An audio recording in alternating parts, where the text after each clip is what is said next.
മലപ്പുറത്തേക്ക് കൂടി പോകുന്നു. മലപ്പുറം പാണ്ടിക്കാട് പട്ടാപ്പകൽ കാട്ടുപന്നിക്കൂട്ടം ഇറങ്ങി കടകളിലേക്ക് പാഞ്ഞു കയറിയതിന്റെ ഞെട്ടൽ ഇപ്പോഴും മാറിയിട്ടില്ല.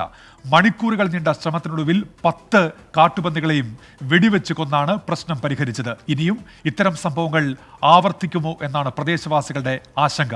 പാണ്ടിക്കാട്ടെ അരിക്കണ്ടപ്പാക്കിൽ നിന്ന് സമീർ ബിൻ കരീം ഇപ്പോൾ വിവരങ്ങളുമായി ചേരുന്നുണ്ട്. സമീർ, നമ്മൾ ആ ദൃശ്യങ്ങൾ കണ്ടതാണ്. കാട്ടുപന്നിക്കൂട്ടം പാഞ്ഞു കയറുന്നത് കടയിലേക്ക്. അതിനുശേഷം അവിടെ നടന്ന ദൗത്യം എന്താണ് അവിടുത്തെ ജനങ്ങൾക്ക് പറയാനുള്ളത് സമീർ?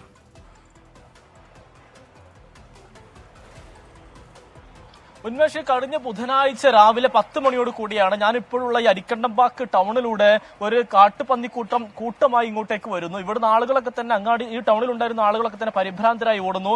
അങ്ങനെ ഈ കാട്ടുപന്നി ഞാനിപ്പോഴുള്ള ഈ ഭാഗത്തെ, അതായത് നിരവധി വ്യാപാര സ്ഥാപനങ്ങൾ പ്രവർത്തിക്കുന്ന ഈ ഒരു കോംപ്ലക്സിലേക്ക് കാട്ടുപന്നിക്കൂട്ടം ഓടിക്കയറുന്നു. ഇവിടെ ബേക്കറി ഉണ്ട്, മൊബൈൽ ഷോപ്പ്, ജനസേവാ കേന്ദ്രം ഒക്കെ ഇവിടെ പ്രവർത്തിക്കുന്നുണ്ട്. ഞായറാഴ്ച ആയതുകൊണ്ട് പല സ്ഥാപനങ്ങളും അവധിയാണ്. അങ്ങനെ ഇവിടെ ഉണ്ടായിരുന്ന ജീവനക്കാരൊക്കെ തന്നെ പുറത്തേക്ക് ഇറങ്ങി ഓടുകയും ഈ കോംപ്ലക്സിന്റെ ഷട്ടർ ഇട്ട് പൂട്ടുകയും ഉണ്ടായത്.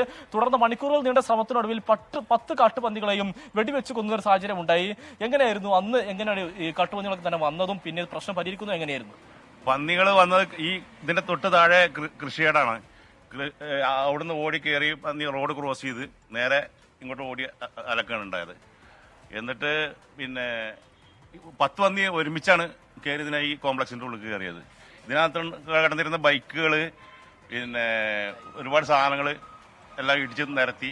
അത് കഴിഞ്ഞതിന് ശേഷം പഞ്ചായത്തിനെ അറിയിച്ച്, പിന്നെ വില്ലേജിൽ അറിയിച്ച്, പോലീസിനെ അറിയിച്ച് എല്ലാവരും വന്ന് പിന്നെ വെടിവെച്ച കൊല്ലാനുള്ള ഓർഡർ അവർ കൊടുത്ത് വെടിവെച്ച് കൊല്ലാണ് ചെയ്തത്. ഈ ഷോപ്പിലേക്ക് കയറിയതിനു ശേഷം ഷട്ടർ ഇട്ട് പൂട്ടല്ലേ? എന്നിട്ട് ആളുകൾ ഫസ്റ്റില് ഇതിനകത്തോട് കയറിയ സമയത്ത് പെട്ടെന്ന് ഷട്ടർ നമ്മൾ താത്താൻ പറഞ്ഞു താത്തി. കാരണം ഈ പന്നിയെ കൊണ്ട് ഭയങ്കര ശല്യം ആയിട്ടുണ്ട്. ഈ ഭാഗത്ത് ഈ സൈഡൊക്കെ കുറച്ച് കാടുള്ള സ്ഥലങ്ങളാണ്. ആ ഭാഗത്തൊക്കെ ഇനിയുണ്ട് പന്നികൾ ഇഷ്ടം പോലെ. ഈ ഒരു കൃഷി ഈ ഏരിയയിൽ ഉണ്ടാക്കാൻ കഴിയുന്നില്ല. ആ രീതിയിലാണ് പന്നികളെ ഉപദ്രവം.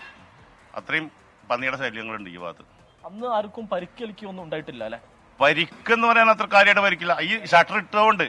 പിന്നെ ഈ കട ഈ ഗ്ലാസ് ഇതെല്ലാം നമ്മൾ ഇവിടുന്ന് പെട്ടെന്ന് എടുത്ത് മാറ്റി. അതേമാതിരി അതിനകത്ത് അക്ഷയാണത്. അതിനകത്ത് ഒരു സ്ത്രീ ഉണ്ടായിരുന്നു, വയസ്സായ. അതിനെടുത്ത് അവിടുന്ന് ഒഴിവാക്കി. ഇല്ലെങ്കിലൊക്കെ ഭയങ്കര പ്രശ്നങ്ങളായി. പിന്നീട് എപ്പോഴാണ് ഇത് വെടിവെക്കുന്ന ഒരു ഘട്ടത്തിലേക്ക്? 11 മണി 12 മണി ആയപ്പോഴാണ് 10:15 ഈ പന്നി കയറുന്നത്. ഒരു 12-12:15 ആകുമ്പോഴാണ് വെടിവെക്കുന്നത്. അതുവരെ ഇതിന്റെ ഉള്ളിൽ ആകെ ഓടിക്കൊണ്ടിരിക്കുകയായിരുന്നു പന്നികൾ. ഉന്മേഷ്, അന്ന് ഈ ഷോപ്പിംഗ് കോംപ്ലക്സിന്റെ ഷട്ടർ താഴ്ത്തിയത് കൊണ്ട്, അതായത് പന്നികൾ ഉള്ളിലാക്കി ഷട്ടർ താഴ്ത്തിക്കൊണ്ട് മാത്രമാണ് വലിയ ആളപായമോ അല്ലെങ്കിൽ അത്തരം പരിക്കുകളിലേക്ക് പോവാതിരുന്നത്. പക്ഷേ അതില്ലെങ്കിൽ ഒരു പക്ഷേ ആളുകൾക്ക് തന്നെ പരിക്കേൽക്കുന്ന ഒരു സാഹചര്യം ഉണ്ടായിരുന്നു. കാരണം നിരവധി വ്യാപാര സ്ഥാപനങ്ങൾ പ്രവർത്തിക്കുന്നുണ്ട്, ജനസേവാ കേന്ദ്രമുണ്ട്, പ്രായമായ ആളുകൾ വന്ന ഒരു സമയം കൂടിയായിരുന്നു. ഇങ്ങനെയൊക്കെ വളരെ പ്രതിസന്ധിയും ഒപ്പം തന്നെ പ്രശ്നവും നിറഞ്ഞ ഒരു സമയത്താണ് ഈ പന്നിക്കൂട്ടം വരുന്നത്. ഈ ഇവിടെ നിന്നും ഏതാണ്ട് 2 കിലോമീറ്ററോളം അകലെ ഈ മലമ്പ്രദേശമാണ്, കൃഷിയൊക്കെ തന്നെ സ്ഥിരമായി ഉള്ള ഭാഗമാണ്. ഇവിടെ സ്ഥിരമായി കാട്ടുപന്നിയുടെ ശല്യം ഉണ്ട് എന്നുള്ളതാണ് പ്രദേശവാസികൾ പറയുന്നത്. അവിടെ നിന്നുമാണ് കാട്ടുപന്നികൾ കൂട്ടമായി ഈ ഭാഗത്തേക്ക് എത്തുകയും ഇങ്ങനെ ഒരു സംഭവം ഉണ്ടാകുകയും ചെയ്തെന്നുള്ളതാണ് ഇവിടുത്തെ ഇവർ പറയുന്നത്. അതോടൊപ്പം തന്നെ ഇവർക്ക് ഒരു ആശങ്കയിലാണ് പ്രദേശവാസികൾ. കാരണം ഇനിയും ഇത്തരം ഒരു ഘട്ടം, അല്ലെങ്കിൽ ഇനിയും കാട്ടുപന്നികൾ വരുമോ, അല്ലെങ്കിൽ ജനവാസ കേന്ദ്രത്തിലേക്ക് ഇറങ്ങുമോ എന്നുള്ളതാണ് ഒരു ആശങ്ക. കാരണം വിദ്യാർത്ഥികളൊക്കെ തന്നെ സ്കൂളിലേക്ക് പോകുന്ന ഒരു സമയത്താണ് അന്ന് കാട്ടുപന്നി ഇറങ്ങിയത് എന്നുള്ളതും വളരെ ആശങ്കപ്പെടുത്തുന്ന ഒരു സാഹചര്യമാണ്. നിങ്ങൾ ഇവിടൊക്കെ ഇവിടെ തന്നെയാണ്? ഞങ്ങളൊക്കെ ഇവിടെ ഓട്ടോ ഡ്രൈവർമാരാണ്. കാട്ടുപന്നിയുടെ പ്രശ്നം, കാട്ടുപന്നികളിൽ ചില ടൈമുകളിൽ ഇങ്ങനെ ഇറങ്ങുന്നുണ്ട്, അല്ലാതെ ഫുൾ ടൈം ഇങ്ങനെ ഇറങ്ങുന്നില്ല.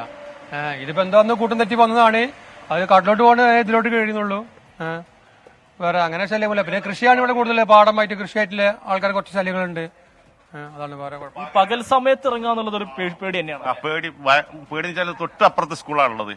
സ്കൂളിൽ കുട്ടികൾ ഈ 10-11 മണി സമയത്ത് ഇറങ്ങുന്ന സമയത്ത് ഈ പന്നി പട്ടാപ്പകൽ ഇറങ്ങി കഴിഞ്ഞാൽ കുട്ടികൾക്ക് അത് ഭയങ്കര ഭീഷണി തന്നെയാണ്.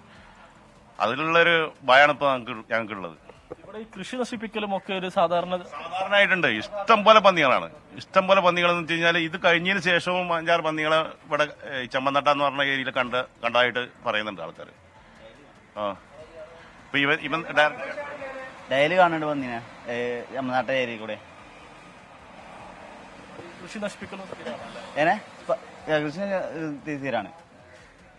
ഉന്മേഷം ഇത്തരത്തിൽ ഈ മേഖലയിൽ ഈ കാട്ടുപന്നി ശല്യം രൂക്ഷമാണ് എന്നുള്ളതാണ് അവർ പറയുന്നത്. കൃഷിയൊപ്പം തന്നെ ഈ പ്രായമായ ആളുകൾ സഞ്ചരിക്കുന്ന സമയം, ഒപ്പം തന്നെ കുട്ടികൾ ഉൾപ്പെടെയുള്ളവർക്ക് ഇതൊരു ഭീഷണിയാണ് എന്നുള്ളതുമാണ് ഇവിടുത്തെ പ്രദേശവാസികൾ പറയുന്നതും അവരുടെ ആശങ്ക പങ്കുവെക്കുകയുമാണ് അവർ. ഉന്മേഷ്. ശരി, സമീർ ബിൻ കരീമാണ് വിവരങ്ങൾ നൽകിയത്. കഴിഞ്ഞ ദിവസം പട്ടാപ്പകൽ അവിടെ കാട്ടുപന്നിക്കൂട്ടം എത്തുകയായിരുന്നു.